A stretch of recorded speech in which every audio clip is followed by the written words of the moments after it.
Hello everyone and welcome, it's Shanna. Now we have got some goodness going on here today. I have got the Cats and Pugs Sentiments, and this is a clear stamp set that is from BB Cameron, and there's all kinds of fun sentiments. I've got the big bicycle die set, and you can see there's so many dies that I have to use 2 magnetic sheets for it. I have got the Big Cat Etched Die. All of these are from Spellbinders. I've got the Big Pug Etched Die, and it's also very large and pulls 2 sides. I've got the Party Puggles Etched Dies, and I've also got the Cats and Pugs Accessories here. And then I've got the Cheerful Kittens Etched Dies. Now I'm just giving you a sneak peek of all these. We're going to actually work with the Big Cat Etched Dies and the accessories that go with it. I did point to the Big Pug, but that'll be in tomorrow's video. So you can see I've got all of these dies on both magnetic sheets, and I'm having to bring in a large piece of paper. We're going to be making a 5x7 card, so I've got a large sheet here, and I'm just taking a couple different of my Distress Oxide inks and creating just some different colors on this pattern paper. And I'm doing this because I want to make my cat multicolored, almost kind of calico. And so I'm bringing in a couple of my oxides. I've got my pumice stone, and then I've got my black soot. And I'm just going to lay some real roughly lay some ink down on this piece of paper here. And I'm going to use this for the most part to die cut out most of my cat element pieces. And so you can see I'm just real roughly just kind of scattering it around. Kind of calico looking, but actually get a little heavy in some of the areas, but it'll all come together and make for an interesting looking cat. So I'm just going to get my my plates here for my Spellbinders Platinum 6 and lay this sheet of paper down, and I'm going to grab several of these die pieces and lay them on here and kind of position them where I think I want the different colors to be. So I've got the body, and I'm laying the legs down. And what else do we have? We've got the ears, the outside parts of the ears, and we've got kind of a facial area there. We've got a couple pieces for that. We've got the insides of the ears, and we've got the other leg, and we've got the tail I put up in the upper corner there, and then kind of the beard and the face. And then the rest of this I'm going to save and die cut out with some other, I was thinking white, but you'll see I'll wind up blending it out anyway. So I've got all my pieces die cut out here, and I've got to get the back shadow piece.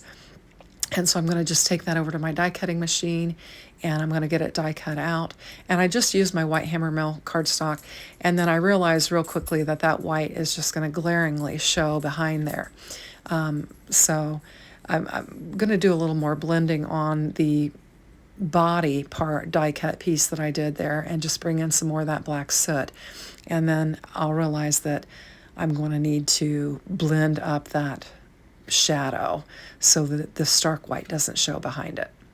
So here's where I'm looking at it going, that's not going to work. So, and I even bent my tail, but it won't matter because we're going to layer up. It'll be a good dimensional cat when we get done, because we've got multiple layers that we're going to add on here. So I'm just roughly going across the base of that shadow of the cat and putting the black soot all the way around there. And that way, when I lay all my etched die pieces down, you won't see stark white coming through there. And so we'll just get this, and I don't need to do the middle of the shadow because I'm going to lay all these pieces down on it. Now, this was the first time I assembled this, and I would recommend if you're making videos, you might assemble it first before you turn on your camera, because it does take a minute to figure out how it all goes, especially because I didn't get the packaging sheet for this. I'm one of the Spellbinders influencers, and they send it to me in just the plastic bag, and so I didn't have the picture to reference until I decide to go and turn my computer on and pull it up so that I can reference it. And it is helpful to have the picture to reference. Now, I will tell you there are some really good etched areas on here to where you can see where stuff goes. The only problem I got into was I had the head upside down. I was thinking that the beard was the brow, and that was the only area that kind of stumped me. Otherwise, I could see from the etching where everything went. And so I'm just continuing to blend as I think I need to blend to get the desired color that I want. And I think next time if I do it, I'll do a maybe a black and solid white, or do, just white and black and not the gray and the black. I think you might have a little bit more contrast with that. I also think it'd be fun to do a little brown kitty. So you can see, I can see where these pieces lay here. And so I'm actually laying the beard down right now, and I've got the piece upside down. And this is where I, kind of struggled at first, and then I eventually figure it out. But I do have kind of gray on one side of the beard and white on the other, and I think, that's very reflective of cats. They always have, different white spots and different, different blotches of color all over. So that's why I chose to ink blend the panel. Now these are the legs, and they fit real tightly around that chest hairy piece that you're going to put in there, kind of where their chest hair hang down, and you'll just snuggle those right up in there. I'm just dry fitting it right now, trying to figure out how everything goes. And there's the chest hair piece. I'd originally thought I would make that white, but then I realized it was too stark. And this is where I think I would do like a black and white cat, and maybe just leave it white and then have black pieces. So I might have to try that next time. I might just use some black cardstock and some white cardstock and go with that. But I'm blending on this and just having some fun playing around. And so you can see I've got a grayish black kitty going on here. And so now I'm going to blend up that piece. It was a little bit whiter than what I wanted it to be, so I just brought it in and put some more blending on there. And then you've got the ear where I've made the outer part gray or black with a black soot, and then I've made the inner part with the pumice stone. And so I think that worked out really well, that I had the back of the ear a different color than the inside of the ear. And so I'm going to lay these down in here. And like I said, they're etched very nicely, so you can easily figure out how to lay them in there and just get them stuck down. And so here I'm thinking I might need to pull the body away from the tail, but it actually just butts right up next to it. You do have a little bit of an edge around the tail feathers that from the shadow die that's going to show, and then you just butt that tail right up to the back of the etched die of the body and just get it laid down on there. And I'll tell you, the accessories really make it fun for these. So if you get the Big Cat die, make sure you get the accessory die set to go with it, because it really is fun. And I don't even tap into all the accessories on this card, but I'm hoping to make some more cards and to show you the additional accessories. With the pug that I hopefully will get made for tomorrow's video, I'll use some of the other accessories. And this is where I'm kind of questioning. I'm like, that doesn't look right. And I spin it around, and I'm still looking, and I'm putting my ears in, and I'm like, still doesn't look right, trying to figure it out. And eventually I'll get it figured out. Now I can see how that piece there lays, because that you have the etching, and it's still not making sense to me because I have it upside down. But I'm just going to keep going with what I know, where I know it goes, and then we'll eventually figure it all out. So I'm going to lay that chest hair piece down and with some glue, and then we'll bring the legs in, because I know those are going to nestle right up in there, and you can just see the how they fit right adjacent to the chest hair on the kitty. So we'll get those pressed down in there, and I'm trying to line up. This one I had a little bit trouble lining up, but I'll get it down in there, get it snugged in. And I'm trying to use that pick tool just to kind of get it down in there. And then I'm going to bring my other leg in, and we'll get it laid down on there.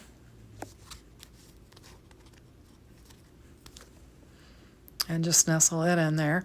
And there's some good etching around the bottom of the base of the cat as well, so you can see where you need to line up your feet.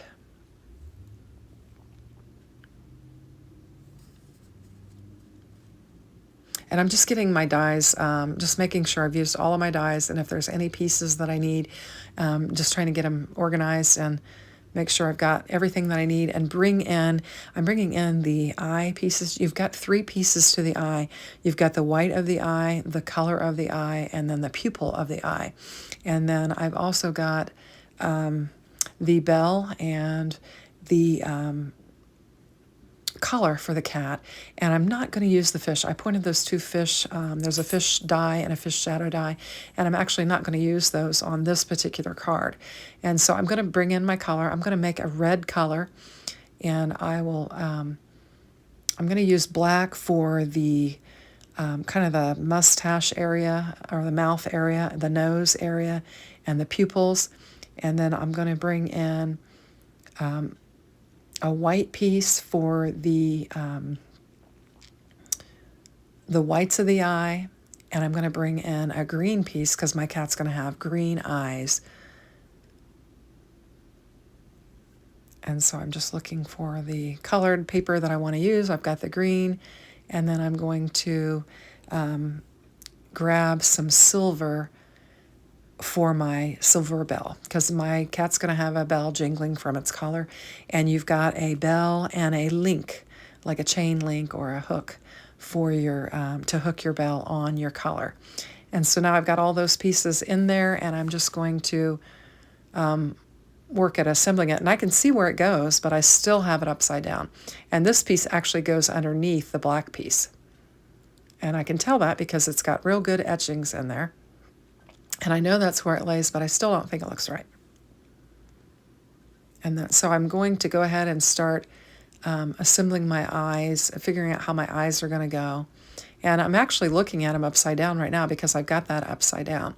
But I will assemble them and use the little cutout pieces. There's like a little tiny little piercing on the eyes so that you can line them all up appropriately.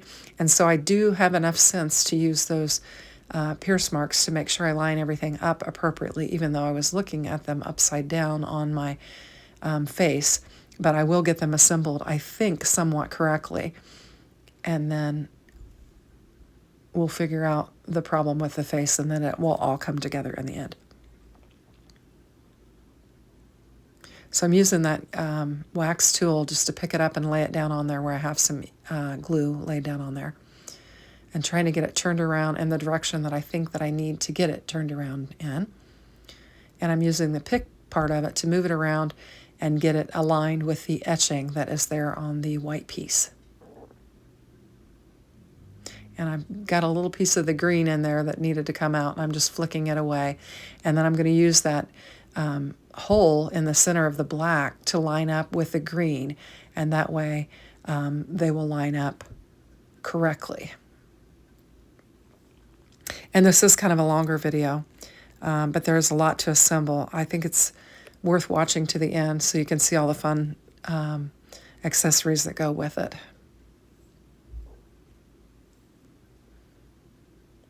And so we'll get this last pupil laid down on the green eye and get it positioned. And I'm laying them on there, and then I'm like, I need to figure out how this goes. So I take a minute, and I realize that I'm going to do the ears now. And this is where I'm putting the ears on there, and I've laid it on there upside down once again. And because I don't know why I was thinking that was like his brow area. And I'm just looking at all my pieces parts. I was trying to get that collar to come out of there so I could see how that lays. And then I've got my little bell. So there, I finally figured out, Shanna, you've got the face on upside down. It's like, aha, the light. I could see the light at the end of the tunnel. And so now I know that I can go ahead and assemble the rest of it because I've figured out my problem. And so we'll just get the rest of this assembled up. And I think I'll speed up the rest of this so we can get to the fun stuff.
Okay, so I've got everything cleaned up and I'm bringing in the accessory die, and I'm going to grab the red bow, and I'm going to make a red bow for my kitty's head, and I'm going to just bring in my Scout and just get this bow die cut out. And we'll use it. And like I said, there's a lot of accessories with that I haven't used. And I'm just grabbing the bow, and it's a 2-piece die set because you've got the bow and then you've got the center of the bow. And then I'm deciding that I want to bring in the glasses for the cat too, because I think it'll really look fun. But you've got scarves and glasses. You've got some candles that'll fit right over the top of the glasses. You've got some stars and some Christmas elements, and just a lot of fun stuff that you can add to it and make them interesting. And I thought these glasses would be super cute on here. And so I just die cut them out of black, just to kind of keep my color scheme pretty narrow, I guess. And so I'm just dotting up some glue on here, and I'm going to lay these across my cat's face. And I think the glasses and the bow just really add some character to this cat. So I get those glasses laid down, and I realized when I die cut out, a corner of my bow was must have been off the edge of the paper, and it didn't die cut right. So I'm going to just tuck it underneath my glass so you won't see that I had an error with my die cutting. And so I'll just tuck that corner right underneath my glass there. I'm going to use my tweezers to just kind of lift it up a little bit and tuck that bow in so you can't see that I missed just the edge of it. And then we'll get this laid down on our cat.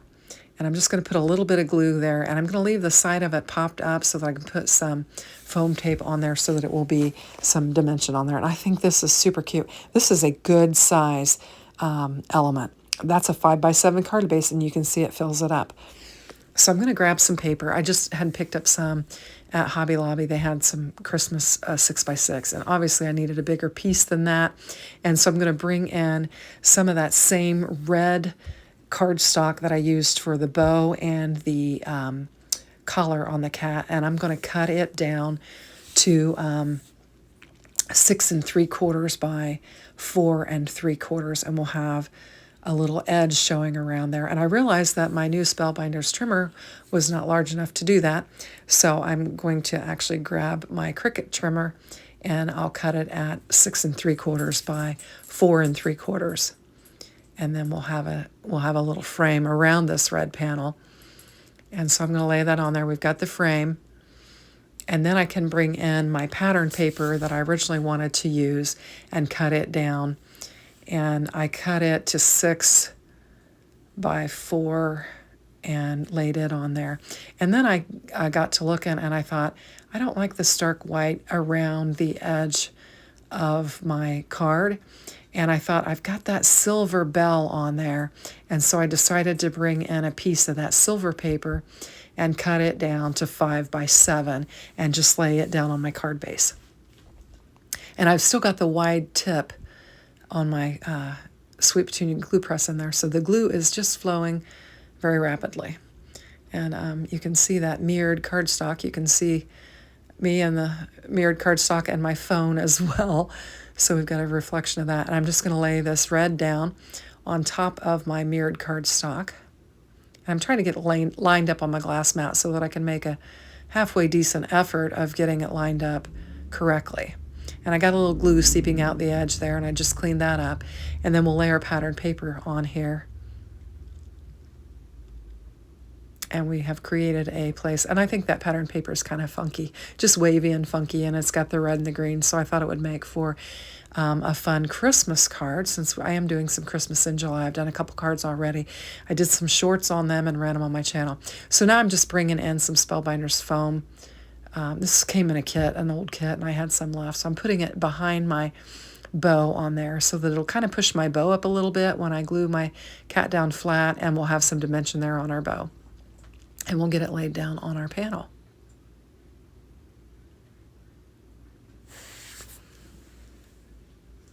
And then I'm going to bring in our sentiment set. And it's got this have a very furry Christmas sentiment in there, and I thought that would be really cute. And so I'm just going to bring in just a scrap of white paper. I had some scraps from creating the 5x7 card, and so I'm just going to bring in the scrap, and I'm going to bring in the Have a Merry Furry Christmas and lay it down on there, and I'll bring in my Misty. First thought I would just use my acrylic block, but it is new, a new stamp set. I haven't even conditioned it, so I thought I'd bring in my Misty just in case. And I wound up not even needing it because I stamped it once and it was good and clear, and I didn't have to stamp it a second time to get a good impression. I just brought in my Memento black ink and stamped it gently and then pressed very gently just with my fingers, and it looked good. And so we're good to go. I'll use my pick tool and pull it off of there. And then we're going to, actually, I went and looked for a die for it, and I just decided to fussy cut. And I went straight along the bottom, and then I just kind of bubbled it around the cursive writing on the sentiment, and then we'll just get it laid down on our card. Now, I will tell you, I lost some footage. After I put this down and I actually show you the card, I decided that I was going to put some embellishments around the glasses on the cat, and I brought in some red embellishments and just put them around the glasses on the cat, and you'll be able to see it in the picture at the end. When I went to put that part of the footage in, I realized that it was messed up, and I must have turned it off when I thought I was turning it on, and I didn't capture me putting the embellishments around the glasses, but I think they added to it. So you'll see it in the picture here at the end. But this was a lot of fun, and I can't wait to make the big pug. So I hope you enjoyed it, and thanks for watching. Have a great day. Take care. Bye-bye.